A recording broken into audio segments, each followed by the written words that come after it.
this is Ada coming in to do a video. I'm talking about ashwagandha. In my previous video, I talked about the benefits of ashwagandha as it relates to overall health. Today, I'm going to talk about the benefits of ashwagandha as it relates to the thyroid. Um, I've been taking ashwagandha these last few months to help with my thyroid. In the past, I've taken it to help with anxiety and generalized anxiety, social anxiety, what have you, um, to help, keep my body in balance and, so I won't feel so stressed out. So I can honestly say that it does help. Um, as far as the thyroid issue, which was kind of self-diagnosed, I went to the doctor and they was just doing a lot of tests trying to find out the reason for my fatigue and anxiety and tiredness and all of that. And of course I had my thyroid tested and they did the basic test, which indicated that there was an issue. Well, by actually working in the lab before and having some knowledge about um, thyroid issues and testing, I knew that a lot of the tests that they do, um, just regular testing, it won't show. But I know by my symptoms, which was weight gain, I wasn't doing anything differently than I'd been doing, and I gained this huge amount of weight. And so, and then I was fatigued. I was really tired and just did not want to do anything but sit around in the chair. I mean, you couldn't drag me out the chair. And so the doctors thought, okay, you may be depressed. So they did give me an anti-anxiety medication. And of course, I did take it for a while and it did help. And they also, gave me some other stuff to help with what I was going through. So, long story short, I intuitively knew or felt like I needed to take ashwagandha. And at the time when I take it, it seemed like this huge amount of stress would be relieved. And so, what I believe that it was doing, it was helping my body adapt to the physical stress that I was feeling, from this illness, from thyroid being off. And I could actually look at my neck and I could see a little goiter.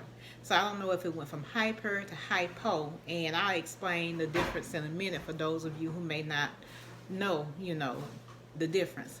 But anyway, I can say that what ashwagandha has done, it does help me to adapt to stress better. I feel less stress. It seems to give me energy. I can keep going. Um, Taking the ashwagandha along with other changes have made a difference, but I do believe, with the balancing of the hormones and helping with my body make the hormones that it need to make, ashwagandha has been a key player. So this is the brand that I'm currently taking. And in the past, for social anxiety, I've taken different types of a different brand. I've taken the powder ashwagandha in my smoothie. I've also taken brand that I purchased at the health food store, a few different brands. But this one has the KSM 66, and that is the, let me see, do it have the KSM? Well, I'm not so sure, guys, but I know, because I didn't look at this bottle good when I purchased it. But like I say, so far, this particular brand is helping. Now, ashwagandha, as it relates to thyroid, I'm going to go back up and, read some information because I don't want to rely on what I have in my head. Um, it's what it does for hypothyroidism. It helps increase the T4 levels. And research has shown that patients with hypothyroidism can likely see benefits from consuming ashwagandha because once it elevates the T4, it acts as an anti-inflammatory, nerve-protecting, antioxidant, and it has antidepressant properties. So a lot of times with the thyroid issues comes some depression, especially with the hypothyroidism. You may think, it may be clinical depression. It may just be a thyroid disorder because remember, I was given an antidepressant. and, you know, told to take that. Okay. Now, the difference in the hypothyroidism and the hyperthyroidism, if you're hypothyroid, you have an overactive thyroid, and you may experience weight loss.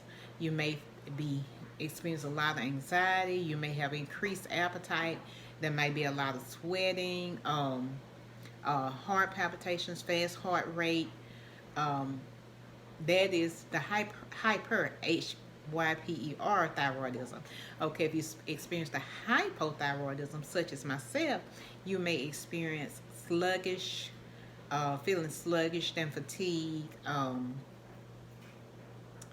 weight gain, and nothing has changed. You didn't change your diet or anything. You just start gaining weight, um, and tiredness, slow heart rate, just generalized malice, malaise, just not feeling well. So that's the difference in the two. And even with the hypothyroidism, you may experience constipation and the depression. Um, and you can't tolerate cold. You just seem really cold, and you just can't tolerate any type of cold. That is the hypothyroidism that come with all of those symptoms. Okay, the hypothyroidism, you may feel muscle weakness, irritability. You may have sleeping problems. You may have a fast heart rate. You may have a poor tolerance to heat. And you may have enlargement of the thyroid. You may actually see a gutter. And from what I understand, you can go from hyper to hypo or vice versa, which I think I did, because I actually noticed my neck had a swelling in it. And I mentioned it to the doctor, but they were just looking strictly at the numbers, not the symptoms. And so my thing is, be an advocate for yourself, know your own body, and if something's not quite right, you have to, just keep advocating for yourself, because you know your body. And not saying that you're trying to undermine what the doctor's saying, but they a lot of times, a lot of them look at the numbers, strictly the numbers. And unless you've had a physician for a long period of time that kind of know you, and you've kind of been with them and you really trust them, they make it notice, okay, something is different in order for the test. But for the most part, they just kind of look at the numbers, what the numbers say. So that is, I'm going to go ahead and sum it up, guys. The ashwagandha, may be helpful to those who experience thyroid issues. But I'm not a doctor or a medical professional, so do your research and, know your body. So if this video has been helpful, please like, share, and subscribe. And I will be coming back to do more videos on ashwagandha as it relates to other health issues and how it can help, help your body adapt. Thank you for tuning in.